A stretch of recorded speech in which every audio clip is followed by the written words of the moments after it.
बिस्मिल्लाहिर्रहमानिर्रहीम। जिस दुआ और उम्मीद के साथ कि आप जहाँ पर भी होंगे अपने अहले खाना के साथ खुश भी होंगे और महफूज भी। तमाम देखने और सुनने वालों को ज़ाहिर इकबाल का सलाम।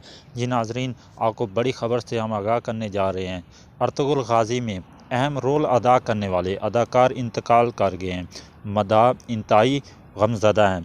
नाजरीन इकराम, तुर्क सीरीज़ अर्तुगरुल गाज़ी के किरदार यानी कि आर्तुक साहब आज इंतकाल कर गए हैं। आर्तुक साहब के अहल खाना ने इस अफसोसनाक ख़बर की तस्दीक करते हुए बताया है कि अदाकार तवील अरसे से फेफड़ों के कैंसर से लड़ रहे थे। गुज़िश्ता दिनों आर्तुक साहब ने एक बयान में कहा था कि प्यारे दोस्तों, कमर में दर्द की शिकायत के साथ डॉक्टर के पास गया, मगर फेफड़ों का कैंसर है मुझे और ट्यूमर भी फैल चुका है।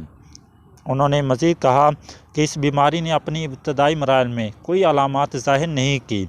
इस खबर से पूरे तुर्की में सदमे की लहर दौड़ गई और इनके साथी अदाकारों की जानब से ताज़ियाती पैगाम किया जा रहा है।